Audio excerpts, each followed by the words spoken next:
സുചേട്ടാ നമസ്കാരം. നമസ്കാരം. ലോകം മുഴുവൻ സംഘർഷഭരിതമായി കൊണ്ടിരിക്കുന്ന സാഹചര്യത്തിലൂടെയാണ് നിലവിൽ കടന്നു പോകുന്നത്. ഇത് വെറുതെ പറയുന്നതല്ല, ഇതിന് കൃത്യമായിട്ടുള്ള തെളിവുകളും കൃത്യമായിട്ടുള്ള ഇൻസിഡൻസ് നടന്നിട്ടുമുണ്ട് എന്നുള്ളതാണ്. ലോകത്ത് ഇപ്പോൾ പശ്ചിമേഷ്യ സംഘർഷഭരിതമാണ്.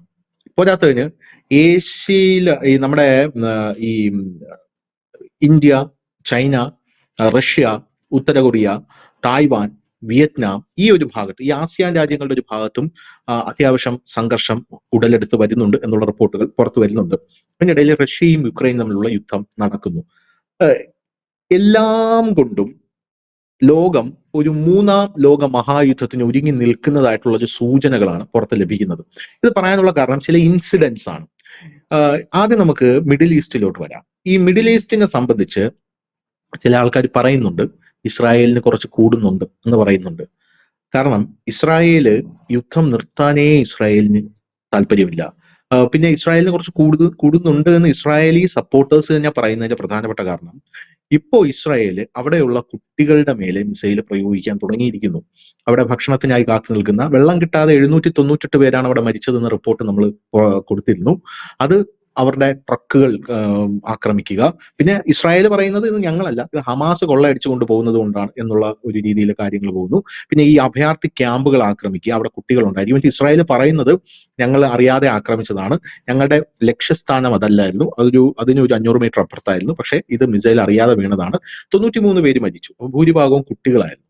അങ്ങനെ ഒരു വിഷയം ഉണ്ടാകുന്നു. അതിനിടയിൽ തുർക്കി എന്ന് പറയുന്ന രാജ്യം അവരുടെ നയതന്ത്ര പ്രതിനിധിയെ ഇസ്രായേലിൽ നിന്ന് പിൻവലിക്കുന്നു. പോരാത്തതിന് ഇന്ത്യ ഇറാനിലോട്ട് പോകുന്ന ഇന്ത്യക്കാർ സൂക്ഷിക്കണം, അല്ലെങ്കിൽ പോകരുത് എന്നുള്ള രീതിയിൽ ജാഗ്രത പാലിക്കാനായിട്ടുള്ള ഒരു നിർദ്ദേശം കൊടുക്കുകയാണ്. നാറ്റോ ഇന്ത്യയെ ഭീഷണിപ്പെടുത്തുന്നു.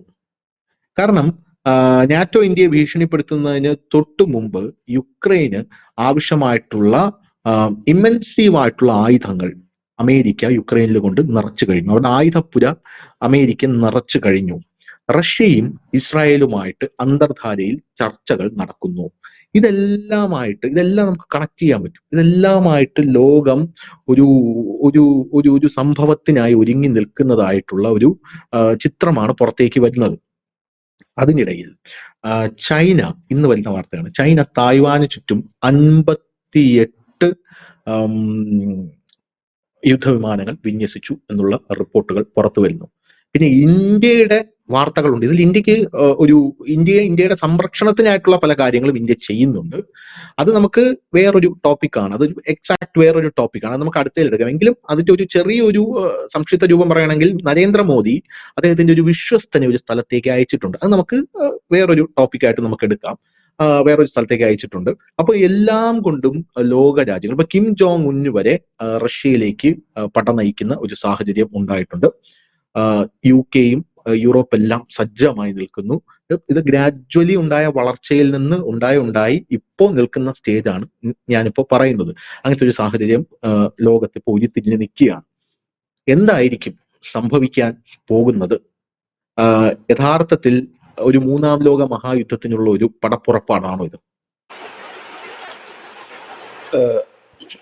കഴിഞ്ഞ ദിവസം ഈ നമ്മുടെ കേന്ദ്രമന്ത്രി നിതിൻ ഗഡ്കരി പറഞ്ഞ വാക്കുകൾ തന്നെ, അതിൽ നിന്ന് നമുക്ക് തുടങ്ങാം. അദ്ദേഹം പറഞ്ഞത് ലോകം ഇന്ന് മറ്റൊരു യുദ്ധത്തിന്റെ വക്കിലാണ്, ഏത് നിമിഷവും ഒരു മൂന്നാം ലോക മഹായുദ്ധം ഉണ്ടാകാം. അതിന് അദ്ദേഹം പറഞ്ഞ കാര്യം, ഒന്ന് ഇസ്രായേൽ ഇറാൻ സംഘർഷം, മറ്റൊന്ന് റഷ്യ ഉക്രൈൻ യുദ്ധം.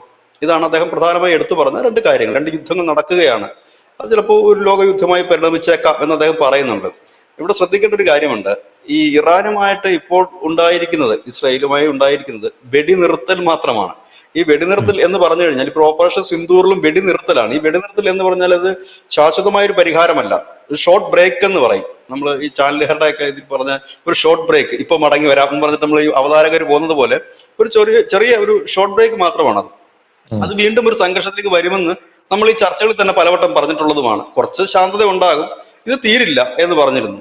ഇപ്പോൾ അതിന്റെ ലക്ഷണങ്ങളൊക്കെ തന്നെ വീണ്ടും വരുന്നു. കാരണം പുതിയ ചില സംഘടനകൾ, ധനുഷ് തന്നെ ഇന്ന് രാവിലെ ചെയ്തിരുന്നു, ഒരു ഈ ഹിസ്ബുള്ളയുടെ ഒരു ഇസ്രായേലിന് ചുറ്റുമുള്ള രാജ്യങ്ങൾ നമ്മൾ ശ്രദ്ധിച്ചു കഴിഞ്ഞാൽ അവര് ഒരു തയ്യാറെടുപ്പിലാണ്. ഈ ഹിസ്ബുള്ളയ്ക്ക് ഒരു ബി ടീമുണ്ട്. അതിന്റെ പേര് റെഡ്വാൻ ഫോഴ്സ് എന്നാണ്. ഈ ശവന്തീനി ഫോഴ്സ് എന്നൊക്കെ നമ്മൾ പറയും. അവർ വളരെ ശക്തരാണ്. ഇവന്മാരുടെ ഒരു പ്രധാനപ്പെട്ട ഒരു അറ്റാക്കിംഗ് ഒരു സ്ട്രാറ്റജി എന്ന് പറയുന്നത് തുരങ്കങ്ങൾ ഉണ്ടാക്കി മറ്റു രാജ്യത്ത് പ്രവേശിക്കുക എന്നുള്ളതാണ്. അതായത് ഇപ്പോ ലബനനിൽ നിന്ന് തുരങ്കം ടെല്ലവീവ് വരെ ഉണ്ടാക്കി അവിടെ നിന്ന് പ്രവേശിക്കുക. നമുക്ക് കേൾക്കുമ്പം നടക്കുമെന്നൊക്കെ തോന്നും. ഇസ്രായേലിന് പേജർ ആക്രമണം നടത്താമെങ്കിൽ ഇവർക്ക് ഇത് നടത്താമെന്ന ഉള്ള ഒരു സാമാന്യ യുക്തി മാത്രമേ അതിൽ നമുക്ക് അപ്ലൈ ചെയ്യാനായിട്ട് സാധിക്കുകയുള്ളൂ. അതിന്റെ കമാൻഡർമാരെ കൊന്നിട്ടുണ്ട് 2024. അവര് ഇപ്പോ തിരിച്ച് അവരുടെ സകല സാധനങ്ങളും പൊടി തട്ടിയെടുത്ത് ഇസ്രായേലിന്റെ അതിർത്തി വരെ എത്തിയിട്ടുണ്ട് എന്നുള്ള റിപ്പോർട്ടുകളാണ് ഇപ്പോൾ പുറത്തു വരുന്നത്. അങ്ങനെ ഇസ്രായേലിന് ചുറ്റുമുള്ള രാജ്യങ്ങൾ ഇസ്രായേലിനെ വളരെ കൃത്യമായി വളഞ്ഞുകൊണ്ടിരിക്കുകയാണ്. ഇവിടെ നമുക്ക് ഇപ്പൊ നോക്കുമ്പോൾ ശരിയാണ്, ഇസ്രായേലിന്റെ ഈ ആക്രമണത്തിൽ നിരപരാധികളായ കുട്ടികളും സ്ത്രീകളും ഉൾപ്പെടെ കൊല്ലപ്പെടുന്നുണ്ടെന്നുള്ളൊരു യാഥാർത്ഥ്യം തന്നെയാണ്. ഇപ്പോൾ ഇന്ന് അവർ അതിനൊരു വിശദീകരണമായി തന്നിരിക്കുന്നത് അവിടെ ഗസ അതിർത്തിയിൽ നിന്ന് ഈ ഇസ്രായേൽ സേനയുടെ ഒരു ട്രക്ക്, ഒരു കാരിങ് ട്രക്ക് അടിച്ചോണ്ട് പോയിരുന്നു. അത് പോയതുകൊണ്ടാണ് തങ്ങൾ ഇപ്പോൾ വെടിവെപ്പ് നടത്തേണ്ടി വന്നതെന്നാണ് അവർ പറയുന്നത്. അവർക്ക് ന്യായീകരണമുണ്ട്. പക്ഷേ ഇപ്പോൾ എന്തുകൊണ്ടാണ് സിറിയയിൽ ഇസ്രായേൽ കഴിഞ്ഞ ദിവസങ്ങളിൽ കനത്ത വ്യോമാക്രമണം നടത്തിയെന്ന് വെച്ചാൽ അതിന്റെ ഒരു സത്യം നമ്മൾ മനസ്സിലാക്കണം. പൊതുവെ നമ്മൾ നോക്കുമ്പോൾ സ്വാഭാവികമായിട്ട് നമുക്ക് തോന്നും ഇസ്രായേലിന് വേറെ പണിയൊന്നുമില്ല, ഇറാനുമായിട്ട് അടിക്കുന്നു, ഹിസ്ബുള്ളായിട്ട് അടിക്കുന്നത്, ഇപ്പൊ ചുമ്മാതിരിക്കുന്നു, സിറിയയ്ക്ക് മേളിൽ കൊണ്ട് ബോംബിട്ടു. പക്ഷെ അത് നമ്മൾ ചരിത്രം പരിശോധിക്കുമ്പോൾ അതിന് ജിയോ പൊളിറ്റിക്സുമായിട്ടും വൈകാരികമായി ഒരുപാട് ബന്ധങ്ങൾ അതിനുണ്ട്. അതിന്റെ പ്രധാന കാര്യം ഡ്രൂസുകളെ രക്ഷിക്കാൻ വേണ്ടിയിട്ടാണ് ഇസ്രായേൽ കളത്തിലിറങ്ങി. അവരിന്ന് പ്രതിജ്ഞ എടുത്തിട്ടുണ്ട്. അവരുടെ ഇസ്രായേൽ സേനയും ബെഞ്ചമിൻ നെതന്യാഹുവും പറഞ്ഞിരിക്കുന്നു, ഡ്രൂസുകളെ രക്ഷിക്കുക എന്നുള്ള ദൗത്യത്തിൽ ഞങ്ങൾ ഒരു ഇഞ്ച് പിന്നോക്കം പോകില്ല എന്ന് പറഞ്ഞു കഴിഞ്ഞിരിക്കുന്നു. അപ്പോൾ എന്താണ് ഈ ഡ്രൂസ് എന്ന് നമ്മൾ അറിയേണ്ടതായിട്ടുണ്ട്. നമ്മുടെ മാധ്യമങ്ങളിൽ കാണുന്ന ഡ്രൂസ് എന്താണ്? ഡ്രൂസ് എന്ന് പറഞ്ഞു കഴിഞ്ഞാൽ ഇസ്ലാമിൽ നിന്ന് വേർതിരിഞ്ഞ് വന്ന ഒരു സ്വതന്ത്ര മതമാണത്. ഒരു സ്വതന്ത്ര മതം. ലോകത്താകെ ഒരു 15 ലക്ഷം പേരേ ഉള്ളൂ. അതിൽ ഏറ്റവും കൂടുതൽ പേര്, 8 ലക്ഷത്തോളം പേര് താമസിക്കുന്നത് സിറിയയിലാണ്, 5 ലക്ഷത്തോളം പേര് ലെബനനിൽ, 1.5 ലക്ഷത്തോളം പേര് താമസിക്കുന്നത് ഇസ്രായേലിലാണ്. ഇവര് ഇസ്ലാമിൽ നിന്ന് പിരിഞ്ഞു വന്നെങ്കിലും ഇസ്ലാമിന്റെ എല്ലാ ആശയങ്ങളും, ഇതൊരു രഹസ്യ സ്വഭാവമുള്ളൊരു മതമാണ്. ഇവരാർക്കും ഒരു ശല്യം ചെയ്തില്ല. അത് ഒരു കൗതുകം നമുക്ക് തോന്നും. എങ്ങനെയാണ് ഇസ്ലാമുമായിട്ട് ബന്ധപ്പെട്ടിരിക്കുന്നത് ചോദിച്ചു കഴിഞ്ഞാൽ ഏകദൈവ വിശ്വാസമാണ് ഇവരുടേതും, ദൈവത്തിന് രൂപമില്ല, അതൊക്കെ തന്നെ ഇസ്ലാമിൽ ഉള്ളത് തന്നെയാണ്. പക്ഷെ ഇവർക്ക് പുനർജന്മമുണ്ട്. ഇസ്ലാമിൽ പുനർജന്മം ഇല്ല എന്നാണ് ഞാൻ മനസ്സിലാക്കുന്നത്. അപ്പൊ ഇവർക്ക് പുനർജന്മമുണ്ട്. മൂന്നാമത് ഇമാമിനെ ഇവരും ബഹുമാനിക്കുന്നുണ്ട്, അവരും ബഹുമാനിക്കുന്നുണ്ട്. അതായത് ഇവർക്ക് പരസ്യമായ മസ്ജിദുകളോ പള്ളികളോ ഒന്നുമില്ല, പരസ്യമായ ആരാധനയില്ല. പിന്നെ ഇവരുടെ മതത്തെ കുറിച്ച് കൂടുതൽ ഡീറ്റെയിൽസ് ഇവർ ആരും പറയും. ഏറ്റവും എടുത്തു പറയേണ്ട ഒരു കാര്യം, ഇവരുടെ മതത്തിലേക്ക് ആരെയും ചേർക്കില്ല. ഇവര് പുതിയതായിട്ട് ആരെയും ഇവരുടെ മതത്തിൽ ഉൾപ്പെടുത്താറേ ഇല്ല. ഇവരുടെ മതത്തിലുള്ളവരെ സംരക്ഷിച്ച് മുമ്പോട്ട് പോവുക. ഇവർ വിവാഹം കഴിക്കുന്നതും അങ്ങനെ തന്നെയാണ്. അപ്പോൾ ഇതിനകത്ത് ഒരു വലിയ വിഭാഗം ഇസ്രായേലിലേക്ക് എത്തിപ്പെട്ടവരാണ്. ആ ഇസ്രായേലിലേക്ക് എത്തപ്പെട്ടവരുടെ ബന്ധുക്കളാണ് ഈ സിറിയയിൽ കിടക്കുന്നത് മുഴുവൻ ആളുകളും. ഇതിനകത്ത് ഈ ഇസ്രായേലിന്റെ സൈന്യത്തിൽ പോലും ഈ ഡ്രൂസുകൾ വലിയ പോസ്റ്റുകളും മറ്റുമൊക്കെ വഹിക്കുന്നുണ്ട്. ഇവർ ഭയങ്കര രാജ്യസ്നേഹികളും മറ്റുമാണ്.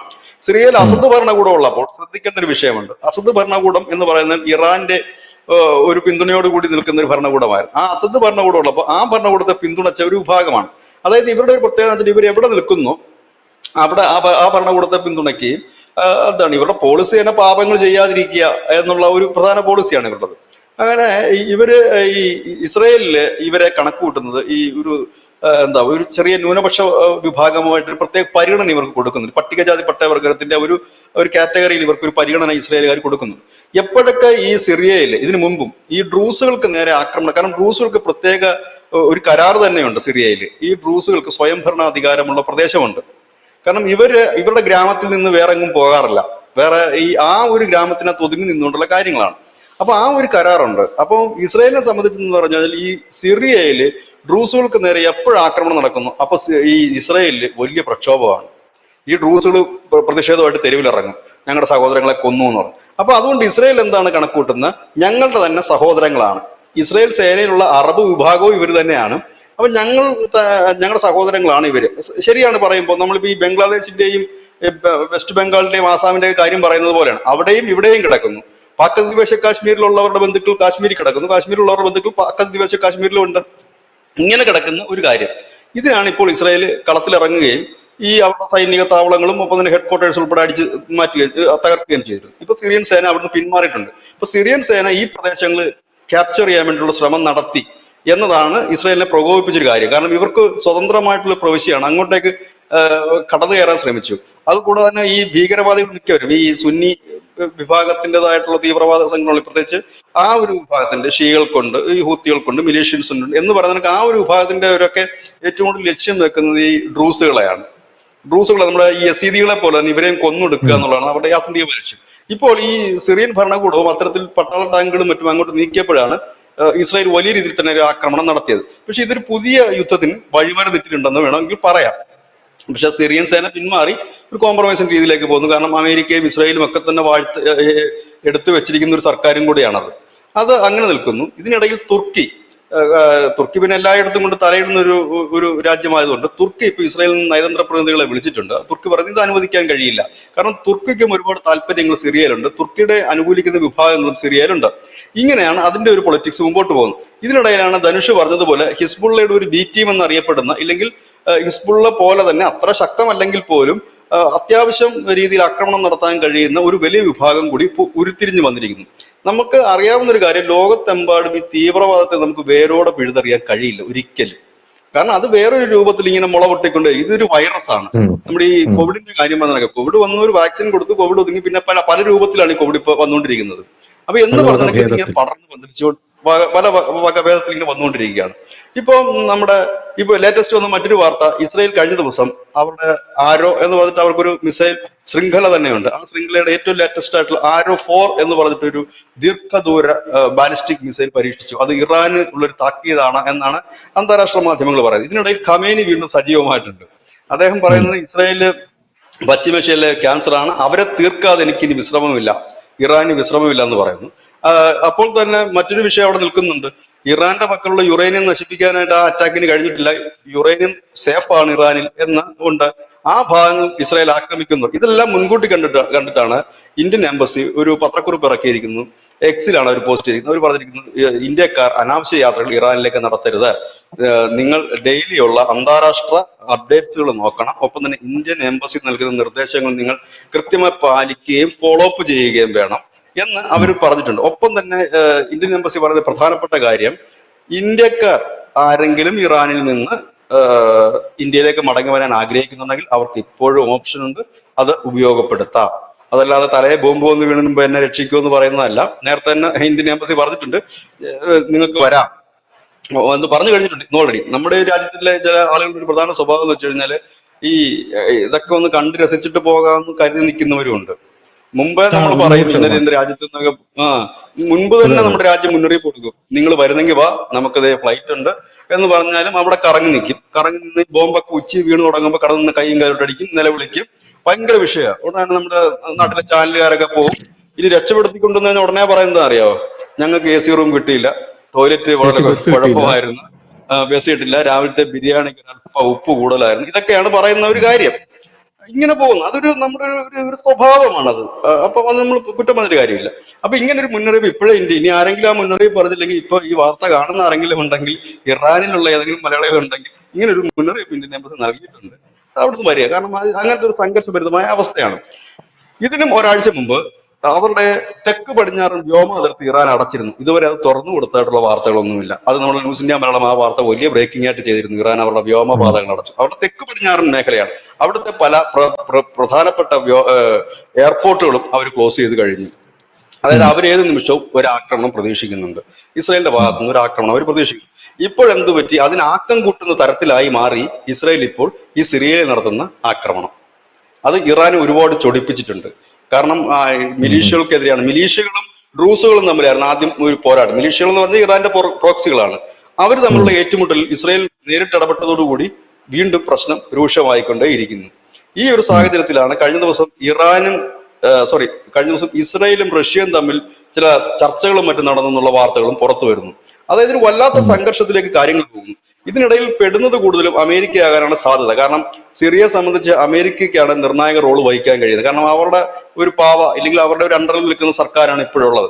ഇതിനകത്ത് സൗദി അറേബ്യയ്ക്കും ഒരുപാട് താല്പര്യങ്ങളുണ്ട്. കാരണം ഈ സിറിയ ഒരു ഇപ്പൊ ഈ ട്രംപ് ഒരു $144 കോടി എങ്ങാണ്ട് പ്രഖ്യാപിച്ചിരിക്കുകയാണ് സിറിയയുടെ പുനരുദ്ധാരണത്തിന് വേണ്ടി. അതിന്റെ ഈ ഓയിൽ ഖനനവും മറ്റുമൊക്കെ നോക്കുന്നത് സൗദിയാണ്. അതുകൊണ്ട് അവർക്കും ചില താല്പര്യങ്ങളുണ്ട്. പക്ഷെ ഈ യുദ്ധം പൊട്ടി പുറപ്പെട്ടു കഴിഞ്ഞാൽ പഴയതുപോലെ അറബ് നേഷൻസ്, പ്രത്യേകിച്ച് GCC രാജ്യങ്ങൾ ഉൾപ്പെടെ മൗനത്തിൽ പോകും, ഇല്ലെ മൗനം ആചരിക്കും എന്ന് തോന്നുന്നില്ല. അവരുടെ ഭാഗത്തുനിന്ന് റിയാക്ഷൻസ് ഉണ്ടാകും. കാരണം ഈ യുദ്ധം വൈഡായിട്ടാണ് ഇപ്പോൾ പോകുന്നത്. അത് സിറിയയിലേക്ക് കടക്കുന്നു. ലെബനനിൽ വീണ്ടും തീവ്രവാദികൾ അല്ലെങ്കിൽ അവിടുത്തെ പുതിയ തീവ്രവാദ ഗ്രൂപ്പുകൾ ഉദയം ചെയ്യുന്നു. ഇസ്രായേലിലെ ഉം. മാരകമായ ആക്രമണം നടക്കുന്നു. നിലവിൽ ഇറാൻ ഇസ്രായേൽ സംഘർഷം അവസാനിച്ചിട്ടുള്ള ഒരു താൽക്കാലിക വെടിനിർത്തലിലാണ്. ഇതിനിടയിൽ അമേരിക്ക അവരുടെ ആയുധങ്ങളും മറ്റുമൊക്കെ കൊണ്ട് അവിടെ നിറയ്ക്കുകയും ചെയ്യുന്നു. ഇതൊരു വലിയ സംഘടന. ഇതിനകത്ത് എവിടെയാണ് ആദ്യത്തെ വെടി പൊട്ടുക എന്ന് മാത്രമാണ് ഇനി അറിയാനുള്ളത്. അതിപ്പോ നമ്മൾ നേരത്തെ പറഞ്ഞ ചൈനയിൽ നിന്നുള്ള വെടിയാണോ, റഷ്യ ഉക്രൈൻ വാറാണോ, അത് നാറ്റോയ്ക്ക് നേരെ തിരിയുമോ, അതോ ഇത് മാത്രമാണ് അറിയാനുള്ളത്. ഏതായാലും സംഘർഷഭരിതമായ അന്തരീക്ഷത്തിലൂടെയാണ് പോകുന്നത്. ഓരോ നിമിഷവും മാറി മറിയാണ്, അങ്ങനെ തന്നെ പറയേണ്ടി വരും. ഒരുപക്ഷെ ഇന്റർനാഷണൽ മീഡിയാസ് ഒക്കെ ശ്രദ്ധിക്കുന്ന പ്രേക്ഷകരുണ്ട്, അവർക്കത് അറിയാൻ കഴിയും. നമ്മൾ അന്തർദേശീയ മാധ്യമങ്ങളെല്ലാം ഒന്ന് പരിശോധിച്ച് പോവുകയാണെന്നുണ്ടെങ്കിൽ ഓരോ നിമിഷമാണ് അപ്ഡേറ്റ്സ് വരുന്നത്. ഓരോ മണിക്കൂറിൽ 2 മണിക്കൂർ ഇടപെടുമ്പോഴത്തേന് ഈ ആകെയുള്ള ഒരു കൺഫ്യൂഷൻസും പ്രശ്നങ്ങളും കൂടിക്കൊണ്ടിരിക്കുന്നില്ല, അത് കുറയുന്നില്ല എന്നുള്ളതാണ്. ഇത് മുൻകൂട്ടി കണ്ടുകൊണ്ടാണ് നാറ്റോയുടെ മേധാവി മാർക്ക് റുട്ടെ പറഞ്ഞതും നിതിൻ ഗഡ്കരി പറഞ്ഞതും എല്ലാം ഈ ഒരു കാര്യത്തിലാണ്. ഇതിനിടയിലാണ് ഇന്ത്യ ചൈന ഒരു അനുരഞ്ജനവുമായി മുമ്പോട്ട് പോകുന്നത്. അതായത് ഇവിടങ്ങളിൽ വലിയ വിഷയം ഉണ്ടായി കഴിഞ്ഞാൽ, കാരണം ചൈനയെ സംബന്ധിച്ച് ചൈന ഒരു തായ്വാനുമായിട്ടൊരു കളിക്ക് ഇറങ്ങി പുറപ്പെട്ടു കഴിഞ്ഞാൽ ഇന്ത്യയുടെ സഹായം അവർക്ക് സഹായമല്ല, ഇന്ത്യയുമായിട്ട് പിണങ്ങാതിരിക്കേണ്ടത് അവർക്ക് അനിവാര്യമാണ്. കാരണം അവരുടെ ഫുൾ സ്ട്രെങ്ത് എടുത്തുകൊണ്ട് വേണം അവർക്ക് അമേരിക്കയായിട്ട് പോരാടാൻ. അത് അങ്ങനെ പോകുന്ന കാര്യങ്ങൾ. ഏതായാലും പശ്ചിമേഷ്യ പുതിയ പുതിയ യുദ്ധമുഖങ്ങൾ തുറക്കുന്നു, പുതിയ രീതിയിലേക്ക് അത് മാറുന്നു. അത് ഏത് നിമിഷവും സംഭവിക്കാം എന്നുള്ളതാണ്. അതിനിപ്പോ വരും മണിക്കൂറുകൾ, ദിവസങ്ങൾ എന്ന് പോലും നമുക്ക് പറയാൻ പറ്റില്ല, വരും മണിക്കൂറുകൾ ഒക്കെ വളരെ നിർണായകമായ സമയങ്ങളാണ് കടന്നു പോകുന്നത്.